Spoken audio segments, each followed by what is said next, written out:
ஆற்றல் மிகு அவைதனிலே நம் அறிவாலய தந்தை அண்ணல் அம்பேத்கர் அவர்களை வீர வணக்கத்தோடு வணங்கி, மேலும் இங்கு கூடியிருக்கும் பெரியோர்களுக்கும் இளைஞர்களுக்கும் இந்த மூன்றெழுத்து உரிமைக்காரியின் மாலை வணக்கத்தை தெரிவித்துக் கொண்டு, விடியல் என்பது வானில் அல்ல, அது ஒடுக்கப்பட்டோரின் வாழ்வில் மலர வேண்டும் என்ற உயரிய லட்சியத்தோடு நம் பாரத மண்ணில் புரட்சி தீயாய் அவதரித்தவர்.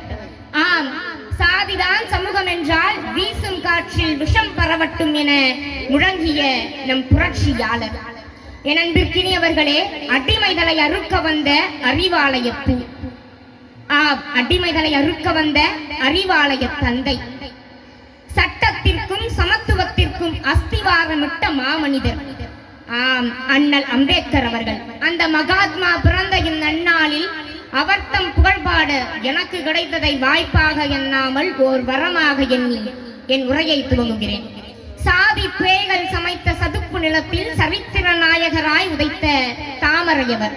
கல்வி என்பது காணல் நீர் அல்ல, அது கையில் ஏந்த வேண்டிய கூர்வாள் என்று ஒடுக்கப்பட்ட மக்களுக்கு நல்வழி காட்டியவர். புத்தகங்களின் மடியில் புரட்சியை பிரசவித்தாய், புத்தகங்களின் மடியில் புரட்சிகளை பிரசவித்தவர்.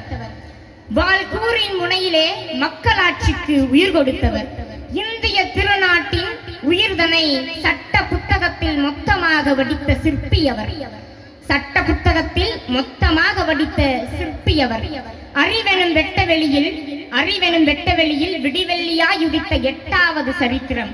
என் அன்பிற்கினியவர்களே, அறிவெனும் வெட்டவெளியில் விடிவெள்ளியாய் உதித்த 8வது அதிசய பிறப்பு நம் அண்ணல் அம்பேத்கர் என்றால் அது மிகையாகாது. ஆம், படிப்பெனும் மூச்சில் பாரதம் வியக்க முடிப்புற எழுதிய மேதை. கொடுமைகள் துடிதுடிக்க சாதி பேயை அடியோடு விரட்டிய பாதை. சாதி எனும் பேயை அடியோடு விரட்டிய பாதை நம் அண்ணல் அம்பேத்கர் அவர்கள்.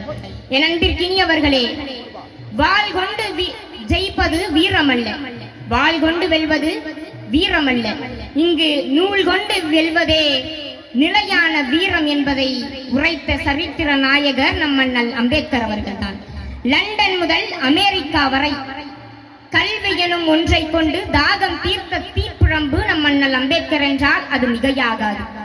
வல்லரசு நாடுகளும் நம் இந்திய திருநாட்டை பார்த்து வியக்கும் அளவிற்கு நம்மை சரித்திர நாடாக மாற்றிய சரித்திர நாயகர் நம் அண்ணல் அம்பேத்கர் அவர்கள் என்றால் அதை மறுக்கவும் முடியாது, மறக்கவும் முடியாது.